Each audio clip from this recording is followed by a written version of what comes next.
Hello students, गौरव study point में आपका स्वागत है। अगर आप हमारे चैनल पर नए हैं तो चैनल को सब्सक्राइब करें, बेल आइकन को ऑल करें और वीडियो पूरे एंड तक देखें। फ्रेंड्स, आज हम पढ़ने वाले हैं केचुआ अर्थात कृमि के बारे में। हमने पिछले वाले वीडियो पार्ट 1 और पार्ट 2 में ऊतक और उसके प्रकार पूरी तरह कंप्लीटली पढ़ चुके थे दोस्तों। आज हम केचुआ के बारे में पढ़ेंगे। इस लेसन प्राणियों में संरचनात्मक संगठन में हमें 3 से 5 टॉपिक पढ़ना था दोस्तों। ऊतक के प्रकार, केचुआ, मेढक और तिल चट्टा के बारे में पढ़ना है। तो हम ऊतक और ऊतक के प्रकार दोनों पढ़ चुके हैं दोस्तों। आज हम केचुआ के बारे में पढ़ेंगे। तो चलते हैं दोस्तों। केचुआ अर्थात कृमि, इसे कृमि भी कहा जाता है। तो केचुआ लाल भूरे रंग के स्थलीय अकशेरुकी प्राणी होते हैं। केचुआ लाल भूरे रंग के स्थलीय अकशेरुकी प्राणी होते हैं जो कि नम मिट्टी के ऊपरी सतह में निवास करते हैं। दिन के समय ये जमीन के अंदर स्थित बिलों में रहते हैं जो कि ये मिट्टी को छेद कर और निगल कर बनाते हैं। आगे दोस्तों, बगीचे में केचुए ये अपने द्वारा एकत्रित उत्सर्जी मल पदार्थों के बीच ढूंढे जा सकते हैं, यानी कि बगीचे में ये देखे जा सकते हैं दोस्तों। इन उत्सर्जी मल पदार्थों को कृमि छिपती कहते हैं। इनके उत्सर्जी मल पदार्थ को कृमि छिपती कहते हैं। आगे टॉपिक है दोस्तों फेरेटीमा व लैमीब्रक्स सामान्य भारतीय केचुए हैं। फेरेटीमा और लैमीब्रक्स सामान्य भारतीय केचुए हैं। याद रखिएगा, भारतीय केचुए का नाम फेरेटीमा या फिर लैमीब्रक्स। अगला टॉपिक है दोस्तों केचुए की बाहरी संरचना। तो केचुए की बाहरी संरचना अर्थात बाहरी आकृति के बारे में पढ़ते हैं। केचुए की जो बाहरी संरचना होती है, बाहरी आकृति होती है, उसके बारे में पढ़ते हैं दोस्तों।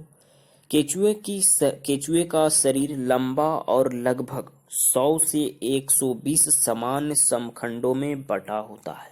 इनका जो शरीर होता है वो लंबा और लगभग 100 से 120 खंडों में बटा होता है। पृष्ठ तल पर एक गहरी मध्य रेखा पृष्ठ रक्तवाहिका दिखाई देती है। गहरी मध्य रेखा मतलब पृष्ठ रक्तवाहिका दिखाई देती है। अधतल पर जनन छिद्र पाए जाते हैं, जिसकी वजह से यह पृष्ठ तल से विभेदित किया जा सकता है। शरीर के अग्रभाग पर मुख एवं पुरोमुख होती हैं। केचुए की बाहरी संरचना को पिक्चर सहित पढ़ते हैं दोस्तों, ताकि अच्छी तरह से समझ में आए। इनका शरीर लंबा, मैंने सबसे पहले कहा, इनका शरीर लंबा और लगभग 100 से 120 समान समखंडों में बटा होता है। यानी कि ये जो देख रहे हैं दोस्तों, इनके जो ऐसे ऐसे खंड हैं वो लगभग 100 से 120 होते हैं। ठीक है, देख रहे हैं ऐसे ऐसे खंड जो समखंड होते हैं 100 से 120 खंडों में बटा होता है। ठीक है, बताऊं दोस्तों, ये है पृष्ठ तल। ठीक है, ये पृष्ठ तल यानी कि जैसे जब केचुआ चलता है तो इस तरह से रहता है, और जब हम केचुए को पलट देते हैं, यानी कि उल्टा जब हम उसे पलट देते हैं केचुए के, तो ऐसा दिखाई देता है। ठीक है दोस्तों, तो पृष्ठ तल ये हो गया और ये हो गया अधर तल। ये दोस्तों अधर तल पर जनन छिद्र पाए जाते हैं। देखिए दोस्तों, ये है जनन छिद्र, मादा जनन छिद्र और नर जनन छिद्र, यहीं पर ही होते हैं सब दोस्तों। तो जनन छिद्र पाए जाते हैं, अधर तल पर जनन छिद्र पाए जाते हैं।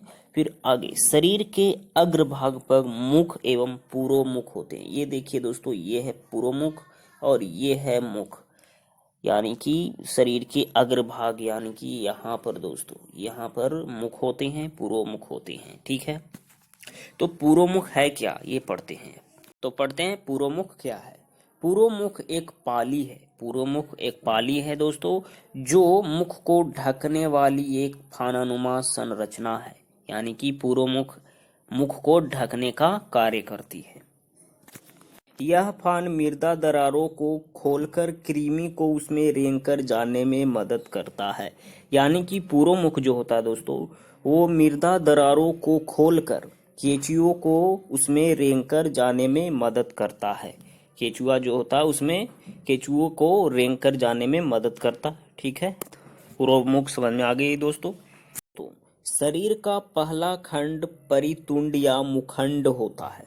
शरीर का पहला खंड परितुंड या मुखंड होता है जिसमें मुख उपस्थित होता है, जिसमें मुख उपस्थित होता है।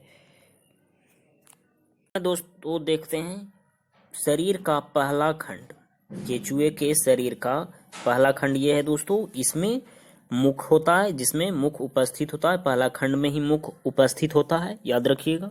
शरीर का पहला खंड परितुंड या मुखंड होता है जिसमें मुख उपस्थित होता है। ठीक है, पढ़ते हैं दोस्तों। एक परिपक्व कृमि में यानी कि एक वयस्क केचुए में एक जोड़ी ग्रंथिल गोलाकार पट्टी 14वें से 16वें खंड को घेरे रहती है। यानी कि दोस्तों एक वयस्क केचुए में एक जोड़ी ग्रंथिल गोलाकार पट्टी 14वें से 16वें खंड को घेरे रहती है। इन ग्रंथिल ऊतक वाले खंडों को पैरियानिक कहते हैं। यानी कि पैरियानिक का इंग्लिश होता है क्लाइटेलम, इसे क्लाइटेलम कहते हैं। में देखते हैं दोस्तों पैरियानिक कहाँ पर होती है। पैरियानिक यानी कि क्लाइटेलम ये है, देखिए दोस्तों 14 से 16वें खंड में होती है क्लाइटेलम यानी कि पैरियानिक। ये ग्रंथिल ऊतक होता है दोस्तों। मैंने अभी बताया था कि एक परिपक्व कृमि में एक जोड़ी ग्रंथिल गोलाकार पट्टी 14वें से 16वें खंड को घेरे रखती है। इन ग्रंथिल ऊतक वाले खंडों को पैरियानिक कहते हैं, यानी कि क्लाइटेलम कहते हैं।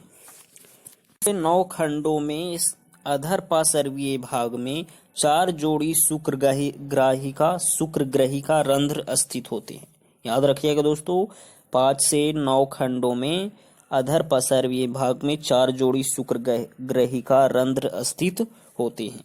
आगे एकल मादा जनन छिद्र 14वें खंड की मध्य अधर रेखा पर स्थित होता है। एकल मादा जनन छिद्र 14वें खंड की मध्य अधर रेखा पर स्थित होता है।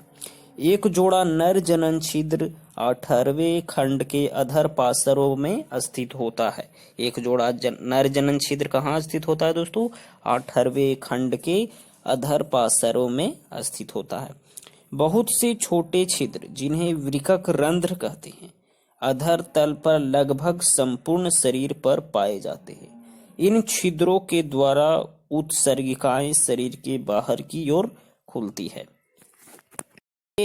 प्रथम, अंतिम एवं प्रायनिका खंडों को छोड़कर समस्त देह खंडों में एस आकार के सुक पाए जाते हैं, जो प्रत्येक खंड के मध्य स्थित उपकला गर्त में धसे रहते हैं।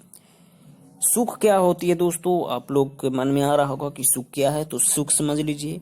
सुख छोटी बाल के समान संरचना होती है जो कि फैल तथा सिकुड़ सकती है तथा गति में महत्वपूर्ण भूमिका अदा करती है।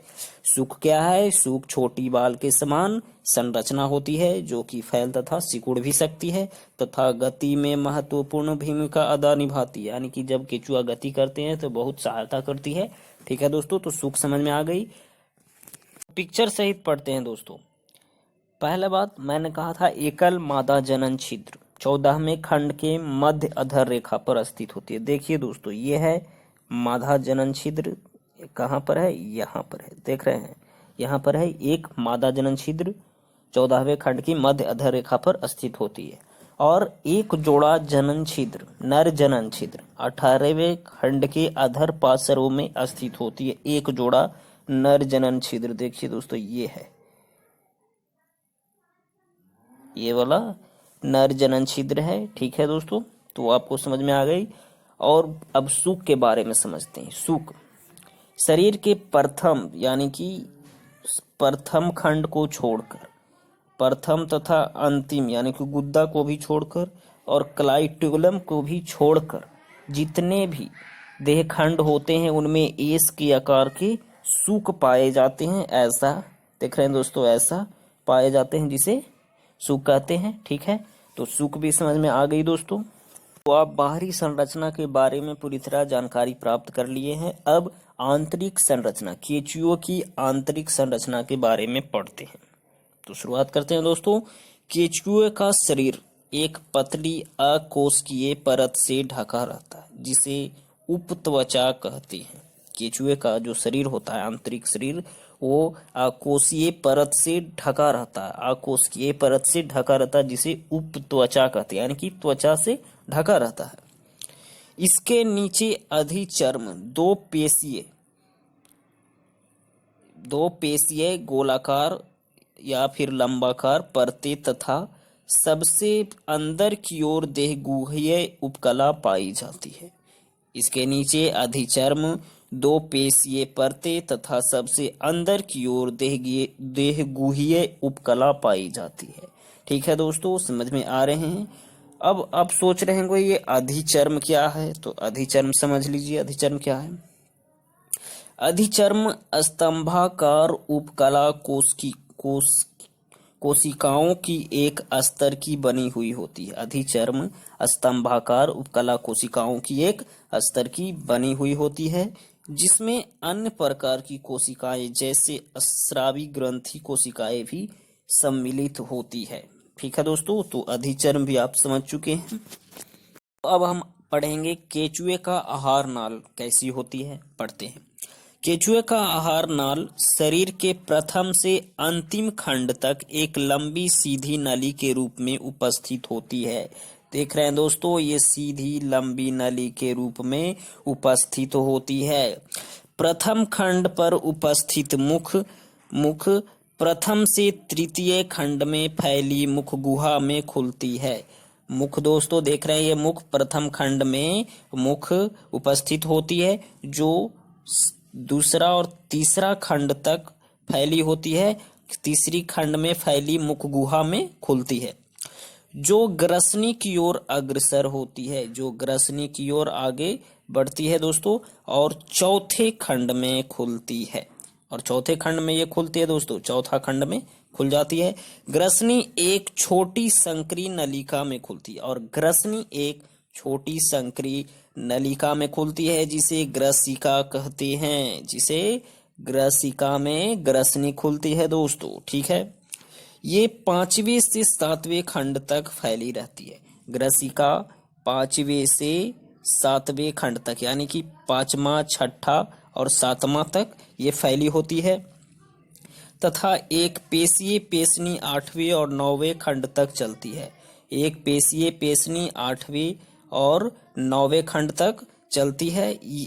पेशनी क्या करती है दोस्तों? यह सड़ी गली पत्तियों और मिट्टी आदि के कणों को पीसने में मदद करती है।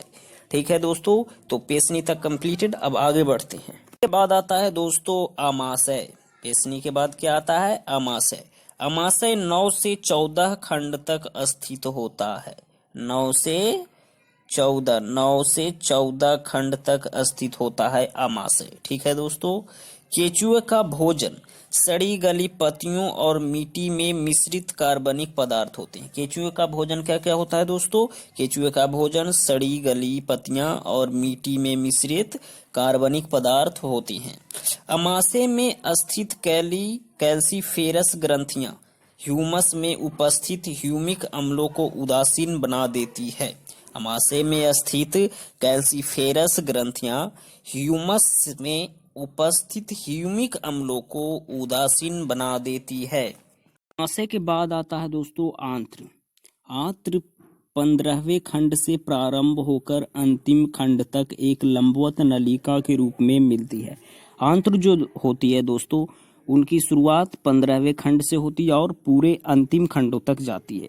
ठीक है, हम सभी जान चुके हैं पहले ही दोस्तों कि केंचुए का शरीर 100 से 120 खंडों का बना होता है। तो पूरे 120 खंडों तक ये जाती है। 15वें से शुरुआत होती है और 120 खंडों तक जाती है। 26वें खंड में आंत्र से एक जोड़ी छोटी और शंक्वाकार आंतरिक अधनाल निकलती है। देखिए दोस्तों, अधनाल 26वें खंड में निकलती है दोस्तों। आंतरिक अधनाल देख रहे हैं, निकलती है। आंत्र का विशिष्ट गुण जो 26वें खंड से प्रारंभ होता है।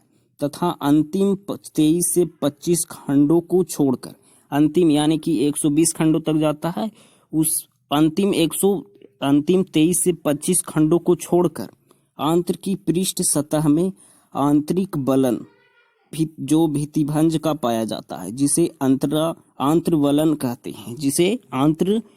कहते हैं, यह वलन आंत्र में अवशोषण के प्रभावी क्षेत्र में वृद्धि करता है। ठीक है दोस्तों, तो आंत्र भी पढ़ चुके हैं दोस्तों। आहार नाल शरीर के अंतिम खंड पर एक छोटे छिद्र के रूप में खुलती है, जिसे गुद्दा कहते हैं। ठीक है दोस्तों, हमने पहले गुद्दा देखा था। आहार नाल शरीर के अंतिम खंड पर एक छोटे छिद्र के रूप में खुलती है, जिसे गुद्दा कहते हैं। तो आहार नाल आप पूरी तरह पढ़ चुके हैं दोस्तों। पहला मुख, फिर ग्रसनी, फिर ग्रसिका, फिर पेशनी, फिर आमाशय और उसके बाद आंत्र, उसके बाद गुद्दा दोस्तों। ठीक है, तो पूरी तरह आहार नाल कंप्लीट हो चुकी है। हम बात करते हैं दोस्तों केचुए में भोजन का पाचन कैसे होता है। केचुए में भोजन का पाचन कैसे होता है पढ़ते हैं। केचुआ कार्बनिक पदार्थों से भरपूर मृदा को भोजन के रूप में निगलता है। आहार नाल से गुजरते समय पाचक रस एंजाइमों का स्राव होता है, जो कि पदार्थों के साथ घुल मिल जाता है। ये एंजाइम जटिल भोज्य कणों को सूक्ष्म अवशोषण योग्य कणों में बदल देते हैं। ये सरल अणु आहार नाल झिल्ली द्वारा अवशोषित करके उपयोग में लाए जाते हैं। तो समझ चुके हैं दोस्तों केचुए में भोजन का पाचन कैसे होता है। केचुआ कार्बनिक पदार्थों से भरपूर मृदा को भोजन के रूप में निगलता है, यानी कि खाता है। आहार नाल से गुजरते समय पाचक रस एंजाइमों का स्राव होता है, जो कि पदार्थों के साथ घुल मिल जाता है। ये एंजाइम जटिल भोज्य कणों को सूक्ष्म अवशोषण योग्य कणों में बदल देता है। ये सरल अणु आहार नाल झिल्ली द्वारा अवशोषित करके उपयोग में लाए जाते हैं। इस प्रकार केचुओं में भोजन का पाचन हो जाता है। तो दोस्तों आज बस इतना ही। वीडियो अच्छा लगा हो तो लाइक करें, शेयर करें। अगले वीडियो में हम केचुए के परिसंचरण तंत्र के बारे में पढ़ेंगे दोस्तों। तो चैनल को सब्सक्राइब कर लें ताकि पार्ट 4 की अपडेट आपको सबसे पहले मिले दोस्तों। तो इस चैनल पर दोस्तों 11th 12 के फिजिक्स, केमिस्ट्री, बायोलॉजी से रिलेटेड वीडियो अपलोड किए जाते हैं। तो चैनल को सब्सक्राइब जरूर कर ले दोस्तों।